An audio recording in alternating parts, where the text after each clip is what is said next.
présenté par le révérend Eno Stéphane, président des églises AMAG et des centres de formation en théologie pratique, CFTP. Pour l'aide spirituelle ou pour toute inscription, appelez au 225 07 96 74 55. Email enostéphane@yahoo.com.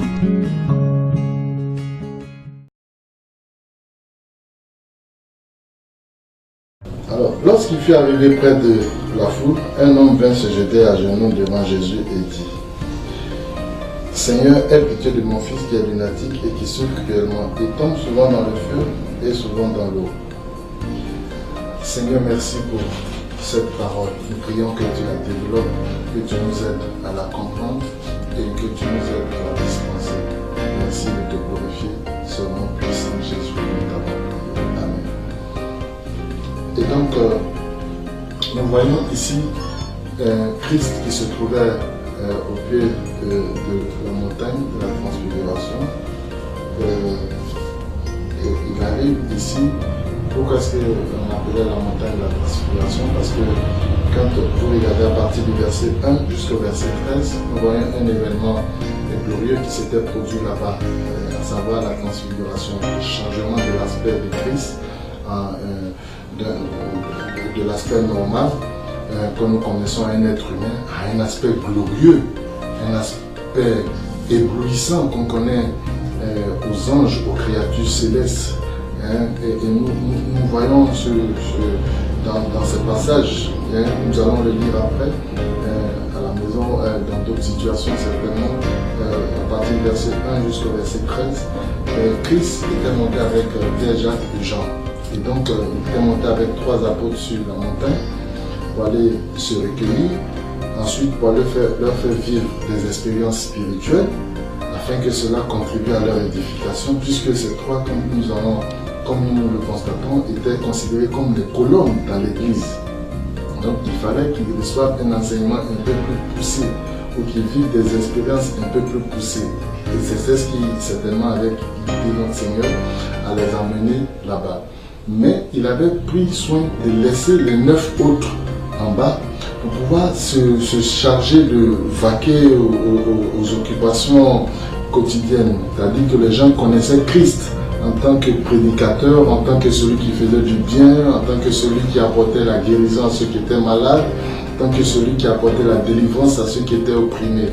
Et donc il avait laissé les 9 autres de se charger en fait d'assurer la permanence. C'est-à-dire qu'il avait investi sa confiance en ces personnes. Il dit, bon, je vous fais confiance, je pars pour quelque temps, mais je vous laisse, ou je laisse la foule, je laisse les autres disciples, parce que eux, ils étaient les apôtres, et il dit, je vous laisse d'autres disciples encore. Donc, ayez soin d'eux. C'est-à-dire, au cas où il y a quelqu'un qui arriverait avec une situation difficile, ce que vous devez faire, c'est de pouvoir résoudre le problème de cette personne ou de ces personnes. Et voici que maintenant, il y avait un cas qui était difficile, qui était terrible. Et le monsieur a son fils qui était épileptique. Il envoie devant les 9 disciples. 9 disciples avec l'onction que Christ leur avait déléguée. Il dit, bon, je vous confère une autorité pour régler certaines situations. Mais restez et réglez les actions, les affaires courantes. En lieu et place du règlement d'une situation, je vais dire spirituelle, que certaines personnes rencontraient, en l'occurrence le monsieur et son enfant, on constate qu'il y avait une opposition, une incapacité du moins des disciples, incapacité à résoudre le problème spirituel, incapacité à, comment on appelle, à honorer la confiance que Christ avait placée en eux, incapacité à pouvoir faire les œuvres que Christ faisait quand il était là. Je dis, mais c'est pas possible. Si bien que les gens étaient très mécontents. Et ce mécontentement a failli même déboucher sur un lynchage des 9. Et voici que Christ descend de la montagne de la transfiguration, où il faisait tellement bon vivre là-bas.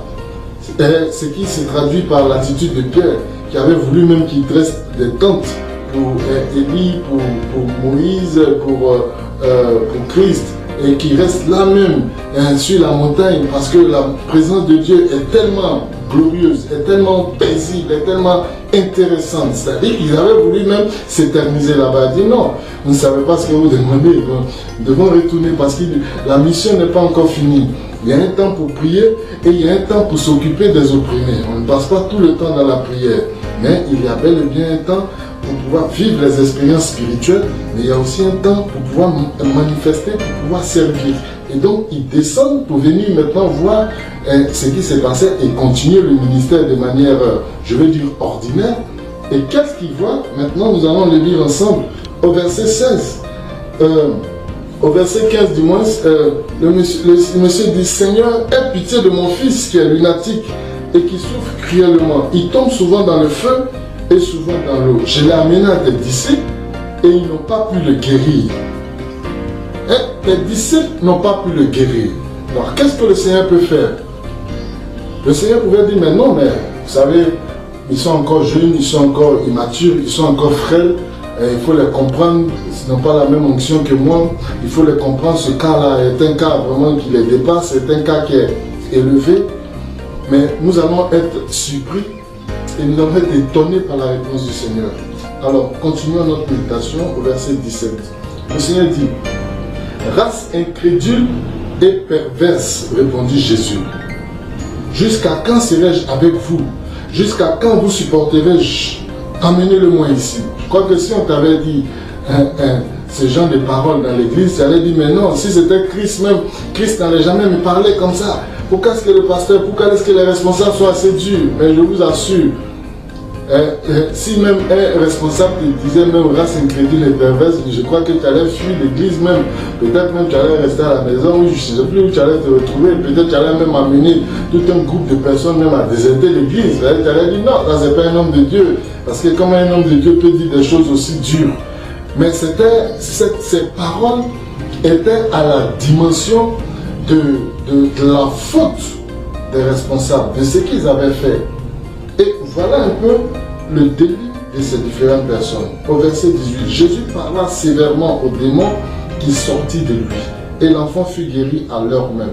Alors les disciples s'approchèrent de Jésus et lui dirent en particulier, pourquoi n'avons-nous pu chasser ce démon? Au verset 20, le Seigneur dit, c'est à cause de votre incrédulité, leur dit Jésus.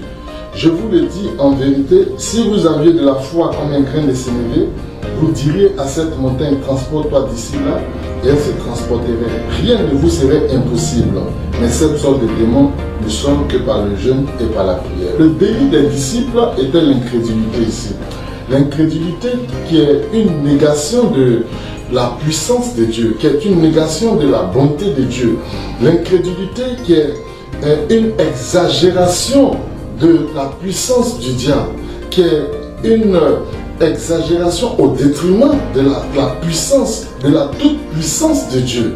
Et ce sont des actes incrédules que beaucoup manifestent véritablement, que ce soit à la maison, au travail, à l'école, à l'église, dans la vie courante, dans le quartier, au village, là où nous résidons. Mais bien aimés, comprenons que l'incrédulité n'est pas une petite affaire. Souvent quand tu demandes à un chrétien, mais comment est-ce que ta vie spirituelle se porte? Oh non mais pasteur, tout va bien, mais la seule chose qui me dérange un peu, c'est que je manque de foi. Et souvent on pense que le gros problème, ce sont les problèmes de colère, les problèmes moraux. Est-ce que tu n'as pas un problème d'immoralité? Non. Tu ne te fâches plus comme avant? Non, je ne me fâche plus. Seulement la foi. Oh oui, ce n'est pas seulement. C'est grave. Parce que ce problème, ce péché peut ouvrir la porte à plusieurs autres péchés. Parce que l'incrédulité peut t'emmener même à ne plus compter sur Dieu pour vivre par la foi et vivre dans la cupidité. L'incrédulité peut t'amener à ne plus espérer en Dieu pour une promesse peut-être d'enfantement, une promesse de mariage, et puis maintenant tu vis maintenant par rapport à tes convictions, par rapport à ta volonté. L'incrédulité t'amènera à vivre indépendamment de Dieu, t'amènera à ne plus considérer la puissance de Dieu, à ne plus considérer les attributs moraux de Dieu, à ne plus considérer la puissance de Dieu. Bien aimé, c'est dangereux. C'est tellement dangereux que le Seigneur a voulu préserver ses disciples de cette action, de cette attitude mauvaise, bien-aimé. Quand vous m'écoutez, vous pouvez le comprendre. Il y a une race incrédule et perverse. Si ce n'était pas un grave délit, un grave péché, bien-aimé, le Seigneur n'aurait pas utilisé ces paroles-là. Mais c'est parce que ce n'était pas bon et il a fallu qu'il leur dise. Il ne les a pas ménagés. Et l'attitude des disciples m'avait plu. Quand nous avons lu tout à l'heure, on a vu que les disciples n'étaient pas rancuniers. Bien-aimé, il faut refuser la rancune dans ta vie. Les réprimandes qu'un responsable spirituel te fait, c'est pour ton avancement spirituel. C'est pour ton bien-être, bien-aimé. C'est par rapport à un péché, c'est par rapport à une situation que ce responsable a pu voir dans ta vie et dont on veut t'en préserver. Quand nous nous trouvons dans la maison de Dieu, quand nous nous trouvons à l'église, il faudrait que nous soyons comme des enfants qui ne gardions pas rancune, comme des enfants qui ne considèrent pas leur origine sociale, des enfants qui se mélangent aux autres, des enfants de pauvres et des enfants de riches qui jouent ensemble, qui ne mettent pas de barrières. Et c'est ce que nous sommes et nous devons être dans l'église véritablement. Et les disciples avaient ce caractère d'enfant que nous devons imiter. C'est-à-dire, voilà des gens qu'on venait de réprimander assez sévèrement, mais voici des gens qui ont trouvé la force morale et spirituelle de ne pas garder rancune envers leurs responsables en s'approchant de lui et en lui posant encore de bonnes questions. Des questions pour les aider à surmonter des échecs. Des questions pour les aider à grandir spirituellement. Dis, mais Seigneur, tu as réussi à chasser le démon. Pourquoi nous n'avons pas pu le faire? Vous n'avez pas pu le faire, c'est à cause de votre incrédulité. Et maintenant, il montre à la fin, au verset 20, que cette sorte de démon ne sort que par le jeûne et par la prière. Cela veut dire quoi? Cela veut dire que pour pouvoir surmonter l'incrédulité, pour pouvoir vaincre l'incrédulité, deux actes de piété sont vraiment nécessaires, sont indispensables. La prière associée au jeûne va aiguiser ta foi et va vraiment, comme on appelle, détruire l'incrédulité, va détruire le pouvoir de l'incrédulité dans ta vie et va libérer l'onction du Saint-Esprit dans ta vie et tu seras capable d'exploits, de faire de grandes choses. Que le Seigneur puisse nous aider à comprendre ces paroles fortes. Alléluia. Ces paroles puissantes. Ces paroles vraiment remplies d'encouragement. Il dit, si vous aviez de la foi comme un grain de sénévé, comme le plus petit des grains, si vous aviez la plus petite des foi, on n'a pas besoin d'une grande foi. Une fois, les gens venaient vers Christ, lui disaient, mais toi tu chasses les démons par Belzébul. Il dit, mais moi, si c'est pas les démons, si c'est pas le doigt de Dieu que je chasse les démons, c'est-à-dire si c'est pas le Saint-Esprit que je chasse les démons, en ce moment le royaume de Dieu est venu vers vous. C'est pour vous dire que vous les pharisiens, je ne chasse pas les démons par la plus grande puissance de Dieu, mais bel et bien par le doigt, c'est-à-dire par la plus petite puissance de Dieu, et non par le bras que le Seigneur avait déployé pour aller chercher les enfants d'Israël dans le pays d'Égypte. Bien-aimés, comprenons ces passages qui sont vraiment forts, qui sont enrichissants. Et quand nous plongeons notre regard dans le livre de Marc, chapitre 11, à partir du verset 22 jusqu'au verset 24, j'aime particulièrement ces versets-là, bien-aimés, et qui nous illustrent bel et bien ce que représente la foi. Parce qu'il est dit là-bas que si tu dis à cette montagne, ôte-toi de là et jette-toi dans la mer, mais quoi que ce que tu dis arrive, cela s'accomplira. Car tout ce que vous demanderez en priant, croyez que vous l'avez reçu et vous le verrez s'accomplir. Alléluia.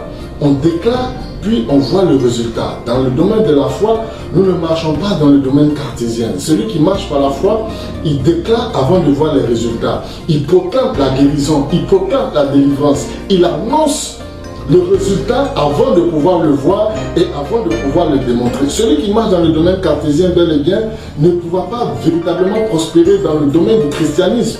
Parce que dans le domaine cartésien, nous voulons démontrer et pouvoir prouver le résultat. Dans le domaine de la foi, on n'a pas besoin de cela. On n'a pas besoin de pouvoir démontrer. On a besoin d'acceptation.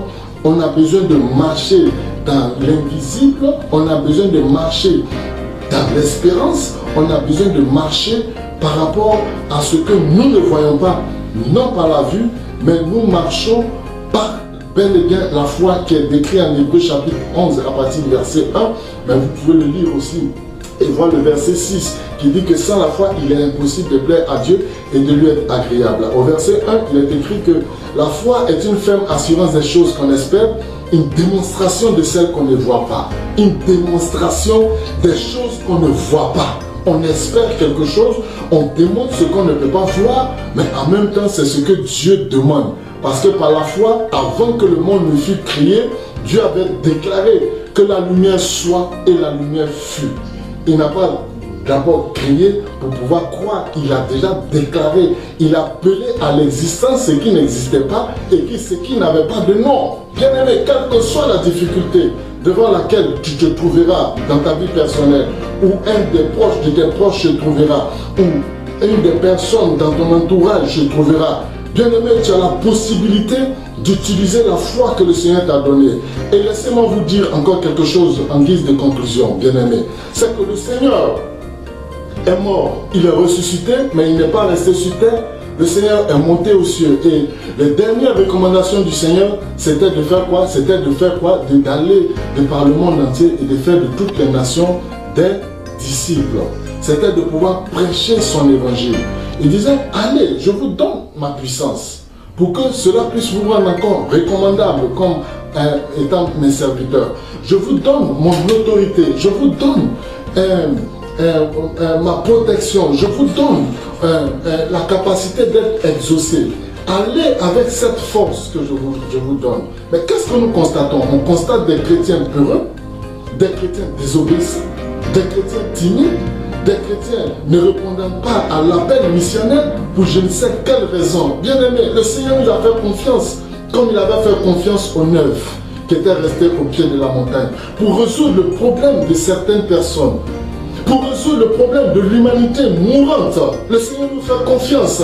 Il a investi en nous ses dons. Il a investi en nous son esprit. Il a investi en nous, je veux dire, sa vie.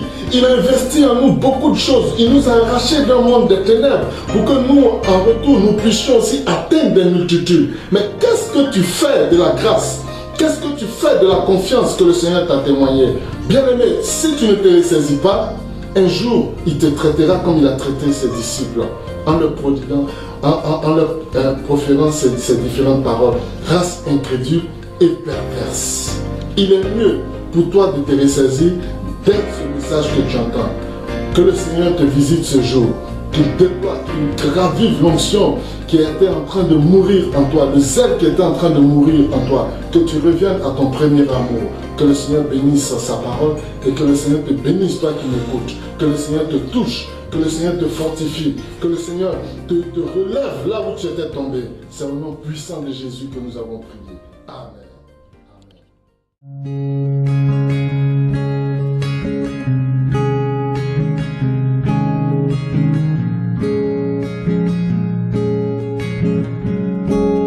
Vous est présenté par le révérend Eno Stéphane, président des églises Amaga et des centres de formation en théologie pratique, CFTP, pour l'aide spirituelle ou pour toute inscription, appelez au 225 07 96 74 55, email enostéphane@yahoo.com.